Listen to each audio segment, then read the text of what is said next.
ہمارا صوبہ جو ہے، حضرت آپ لوگ اسلام آباد میں بیٹھے ہوئے ہیں، شاید آپ حضرات کو یہاں پر ادراک نہ ہو، یا لاہور میں بیٹھے ہوئے لوگوں کو اتنا ادراک نہ ہو کہ دریائے سندھ کے مغربی کنارہ جو ہے وہ وہاں کوئی ریٹ اس وقت نہیں ہے.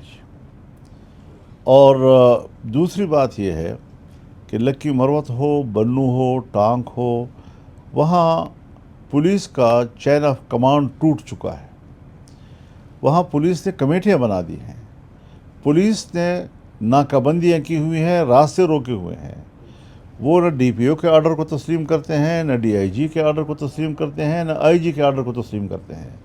اور مکمل طور پر انہوں نے خود اپنا کمانڈ بنا لیا ہے، اور کمیٹی کا سربراہ جو کہتا ہے اس طرح ہوتا ہے جی. تو اس طریقے سے ابھی جو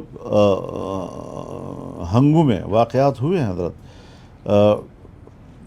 پورا کمپاؤنڈ جتنا بھی تھا پولیس کا وہ طالبان نے گھیرے میں لے لیا. اور پھر انہوں نے علماء کرام سے درخواست کی کہ آپ سے کچھ ہو سکے تو آپ ان لوگوں سے بات کریں. اور پھر علاقے کے علماء کرام گئے وہاں پر، اور انہوں نے ان سے بات کی اور ان سے کہا کہ ہم ان سپاہیوں کو، پولیس والوں کو آزاد کریں گے، لیکن ان کو اسلحہ چھوڑنا پڑے گا، اور ہم اس کا ویڈیو بھی بنائیں گے. اور ڈی پی او نے کہا ٹھیک ہے، ہمیں منظور ہیں دونوں باتیں. پھر اگلے روز پتہ چلا کہ 6 بندے ابھی بھی ان کے پاس ہیں جی. پھر علماء کرام کو درخواست کی کہ جی اب ان کو بھی چھڑوائیں. پھر علماء کرام اس کے پیچھے گئے اور انہوں نے 6 بندوں کو چھوڑا. اس طرح چھوڑا کہ ایک ایک پولیس والے کو گلے بھی ملے اور 10,000 روپے بھی دیتے رہے. وہ 10,000 روپے بھی دیتے رہے. یہ تو آپ کی پولیس کی حالت ہو گئی وہاں پر جی. اس وقت کرم اورگزے کے علاقے، وہاں پر تو اب کچھ بھی نہیں رہا جی. تو یہ سارا پشتون علاقہ ہے، اور اس پشتون علاقے میں اور خیبر پختونخوا میں تو بالکل ہی ریٹ ختم ہو چکی ہے. حضرت آپ ہماری بات مانیں، یا تو یہ ہے کہ ہم عمدن اس کی اجازت دے رہے ہیں جی، یا کوئی ڈیپ ایسی انڈرسٹینڈنگ ہے کہیں جو پبلک کو نظر نہیں آ رہی ہے، اور یہ سارا کچھ کیوں ہو رہا ہے جی. بلوچ علاقوں میں حضرت آپ چلتن کو عبور کریں تو اس سے آگے چاغی تک ہو یا آپ مستونگ اور خضدار تک جائیں، آج صرف شہروں کو بچانے کے لیے، میں آپ کو بتانا چاہتا ہوں، صرف شہروں کو بچانے کے لیے شہروں کے گرد کھدائی کی گئی ہے، اور اس کے اندر فوج نے مورچے سنبھال لیے ہیں، اور وہاں پر ایکوپمنٹس لے جا رہے ہیں تاکہ صرف شہر بچ سکے، ضلعی ہیڈ کوارٹر بچ سکے، تحصیل ہیڈ کوارٹر بچ سکے. باقی میدان دیہاتیں وغیرہ وہ ان کے حوالے ہیں جی. تو اس سنگینی کو آخر کیوں ایڈریس نہیں کیا جا رہا؟ اور اگر میں یہ بات کرتا ہوں تو مجھے کیوں مجرم کہا جا رہا ہے؟ صحافی چلے جائیں، عالمی انسانی حقوق کی تنظیمیں آ جائیں باہر سے، وہ چلے جائیں ان علاقوں میں، دودھ کا دودھ پانی کا پانی ہو جائے گا. تو حضرت اس صورتحال میں جب کہ آپ کے گھر میں آگ لگی ہوئی ہے، اور بھائی جو ہیں وہ آپس میں بیٹھ کر اس گھر میں جس میں آگ لگی ہے، آؤ ذرا اس گھر کو کیسے تقسیم کریں، یہ کوئی معقول بات ہے؟ آپ نے آگ بجھانی ہے یا آپ نے گھروں کو تقسیم کرنا ہے؟ تو صوبے بنانے کے بعد بھی ایسی ہی ہے تقریباً. مولانا صاحب، صوبوں کے حوالے سے بڑی بحث چل رہی ہے. آپ سمجھتے ہیں کہ اس وقت ضرورت ہے، اور واقعی یہ نظام جو ہے وہ ناکام ہوا ہے جس کے لیے یہ نئے صوبے یا انتظامی یونٹ ہونے چاہیے؟ وزیر داخلہ کا ایک اسٹیٹمنٹ بھی اس پہ آ چکا ہے. ایک بات میں پہلے آپ صحافیوں سے کرنا چاہوں گا جی، ذرا مہربانی کریں، آپ میڈیا کی دنیا میں حمایت اور مخالفت اس کی لکیر نہ کھینچیں. یہ ڈیبیٹیبل ایک ایشو ہے، اور اس پر مختلف پہلوؤں سے بات ہو سکتی ہے. اصولی طور پر ایک مسئلے کی پوزیشن اور ہوتی ہے، عملی طور پر آپ جب آتے ہیں تو پھر اس کی صورت اور ہوتی ہے.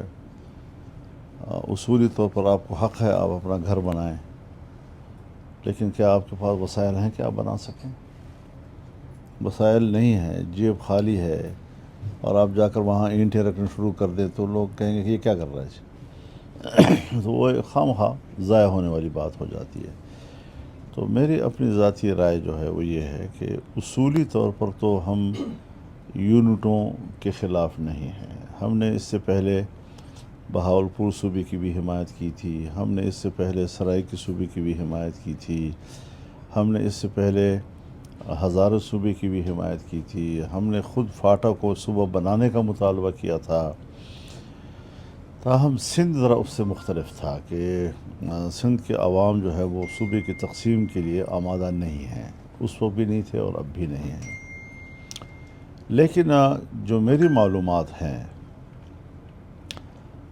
جب اس وقت صوبہ ہو رہا تھا تو اسٹیبلشمنٹ بھی اس کی مخالف تھی، چنانچہ ان عناصر کی حوصلہ شکنی کی گئی کہ جو صوبہ کر رہے تھے، اور حکومتوں میں، اسمبلیوں میں وہ لوگ نہیں آ سکے اور کمزور پوزیشن میں آئے، اور بالآخر ان کو وہ ایشوز چھوڑنے پڑ گئے۔ جی آج پھر کون سی ایسی وحی آ گئی ہے ان کے اوپر کہ ان کو پتہ نہیں کتنے، اور کوئی نقشہ بھی نہیں ہے۔ جی کبھی آپ 16 یونٹوں میں تقسیم کر رہے ہیں، کبھی آپ 32 یونٹوں میں تقسیم کر رہے ہیں، کبھی ہر ڈویژن کو صوبے کا درجہ دے رہے ہیں، کچھ سمجھ میں نہیں آ رہا کہ نقشہ کیا ہے۔ تو ایک بات کہہ دینا اور پھر لوگوں کو چھوڑ دینا کہ اس پہ ڈیبیٹ کرتے رہیں، میرے خیال میں ملک کے اصل مسائل سے توجہ ہٹانے کے لیے یہ ایشو پھینکا گیا ہے۔ اس میں کوئی نہ سنجیدگی ہے، نہ اس کے لیے اس وقت ماحول موجود ہے، اور نہ ہی اس کے لیے کوئی تیاری موجود ہے۔ تو جب ماحول بھی نہیں ہے اس وقت اور تیاری بھی نہیں ہے، اور خواہ ایک غیر سنجیدہ گفتگو، اس کا پاکستان متحمل نہیں ہے حضرت جی۔ ہمارے حکمران تو حضرت اس وقت باہر دنیا کے ریڈ کارپٹس کو انجوائے کر رہے ہیں، اور ان کو یہ اندازہ نہیں ہے کہ پاکستان کی سرزمین جو خون سے سرخ ہے، اس کو بھی تو ہم نے سنبھالنا ہے۔ تو جہاں خون بہہ رہا ہو، جہاں ملک کی زمین جو ہے وہ خون سے سرخ ہو، اور آپ باہر دنیا میں جا کر وہاں پر آپ ریڈ سرخ قالین جو ہے اس سے لطف اندوز ہو رہے ہوں، تو ذرا گھر کو تو ٹھیک کریں۔ ہم نہیں کہتے کہ آپ باہر کی دنیا سے اچھے تعلقات نہ رکھیں۔ ہم نے تو امریکہ ایران کے درمیان ثالثی ہم نے سپورٹ کیا ہے جی۔ ہم نے سعودی عرب اور پاکستان کے درمیان دفاعی معاہدہ اس کو سپورٹ کیا ہے۔ ترکی کی شمولیت کو ہم نے سپورٹ کیا ہے۔ مصر اس میں آتا ہے، ایران اس میں آتا ہے، ہم خیر مقدم کریں گے۔ ایک اسلامی بلاک کا قیام، یہ خود جمعیت علماء اسلام کی منشور کا حصہ ہے۔ تو جو چیزیں دنیا میں ہمارے اپنے فکر اور ہمارے نظریے کے مطابق آگے بڑھیں گی، ہم سپورٹ کریں گے اس کو جی۔ مناظر صاحب یہ بتائیں کہ آپ کے بیان